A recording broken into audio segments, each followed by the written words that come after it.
Vamos falar a respeito desta doença que tem uma incidência grande, mas que não é uma sentença de morte como muitos pensam. A pesquisa está evoluindo e pode trazer bons resultados no tratamento do câncer. Nós estamos recebendo aqui o doutor Francisco Carlos, pode ficar à vontade. Doutor, seja bem-vindo aqui ao Jornal do Piauí. Ele que é oncologista e que vai conversar conosco a respeito desses casos. Doutor Francisco Carlos, muito obrigado pela participação aqui. Boa tarde para o senhor, seja bem-vindo. Como é que tem sido o número de casos diagnosticados em homens e mulheres no Brasil? O INCA, que é o Instituto Nacional do Câncer, ele faz uma estimativa a cada ano. É um órgão que já faz o catalogamento desses casos há mais de 60 anos. E eles têm sempre, um ano anterior, eles têm uma estimativa para o ano seguinte dos casos de câncer no Brasil inteiro, né? Então, as causas de morte por câncer à medida que a população envelhece mais, tem aumentado cada vez mais, perdendo apenas para as doenças cardiovasculares, né? Os infartos, né? E a estimativa para o ano de 2018 de mais de 320 mil casos no Brasil inteiro, especificamente aqui no Piauí, mais de 3.500 novos casos, né? Nós temos aqui uns números do Piauí que mostram mais ou menos dão um desenho dessa história do câncer. Nos homens foram diagnosticados 2.410 novos casos, sendo de próstata 1.040 novos casos e pele não melanoma 950 novos casos. Esse número é considerado alto? Isso surpreende os especialistas, doutor? Sim. Se você plotar isso na população do Piauí, números absolutos que seriam... Piauí deve ter 3.500.000 habitantes. Se você plotar isso para a população, realmente mostra que a população piauiense tem vivido mais e tem aparecido mais casos de câncer, entendeu? Como é que se faz esse estudo? Que aqui no caso é uma estimativa, né? Casos que podem ser registrados até o final de 2018. Isso é baseado em que observações para se projetar quantos casos terão, mais ou menos?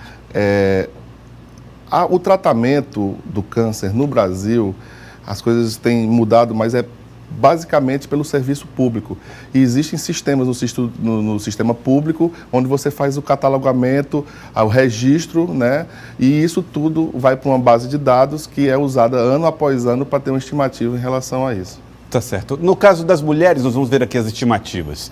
As mulheres, todas as neoplasias, exceto pele não melanoma, 2.450 novos casos até o final de 2018. Casos de mama, 600 novos casos. E colo do útero, 430 novos casos.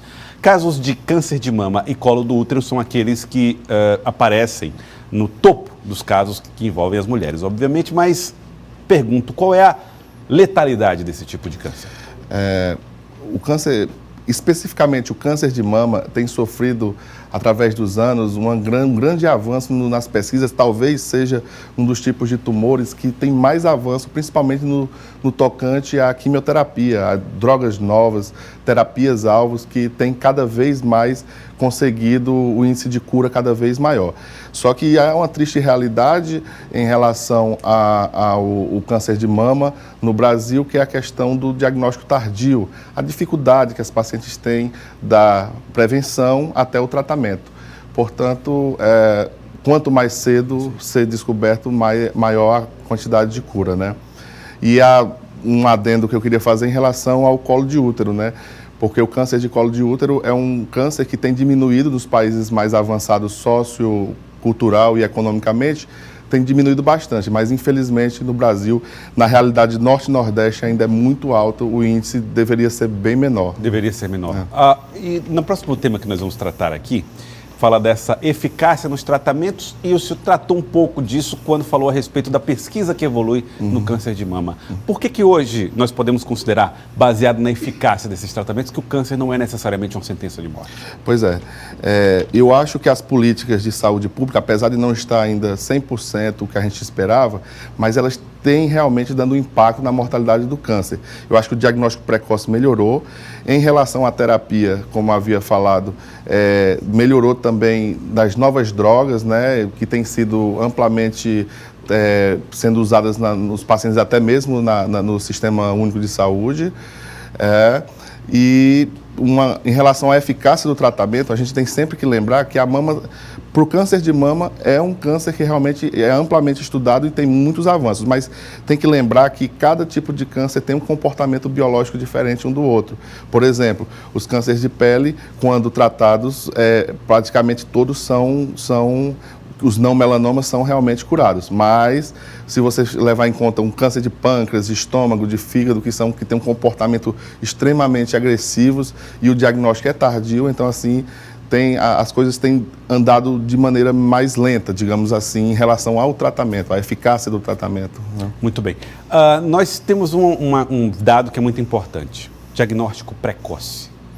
O que é que isso é determinante no resultado final do tratamento?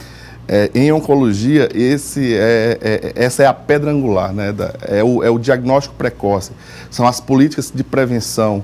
A gente pode citar aqui como a mamografia, no caso do câncer de mama, as prevenções ginecológicas em relação ao colo do útero, o toque retal associado à dosagem de PSA no caso do câncer de próstata, a tomografia em pacientes fumantes para o câncer de pulmão, e a colonoscopia em relação ao câncer coloretal. Então, assim, todos esses que eu citei realmente são medidas de prevenção e diagnóstico precoce que realmente dão impacto na sobrevida desses pacientes, realmente diminuem a mortalidade. Quando você falou a respeito do câncer do colo do útero, tem uma medida também que costuma ser apontada como que traz muitos benefícios na prevenção, que é a vacina contra o HPV. Como é que isso pode mudar a realidade num país ou num estado? Muito bem lembrado, muito bem lembrado em relação... tem várias armas hoje para tratamento e prevenção do câncer de mama. Cirurgia, quimioterapia, radioterapia, tratamento inclusive com vacinas contra o vírus. Como o vírus do HPV é o principal agente do fator causador do câncer do colo de útero, então hoje em dia uma vacinação em massa num país como o Brasil, talvez... Eu falo talvez porque ainda está em estudo, ainda está em análise, mas aí existe um risco, aliás, um potencial muito grande de prevenir muitas mortes pelo câncer de colo de útero. Tá certo. Doutor Francisco Carlos, queria agradecê-lo. Muito obrigado. Agradecer também ao Hospital São Marcos. Obrigado pela presença aqui no Jornal do Piauí.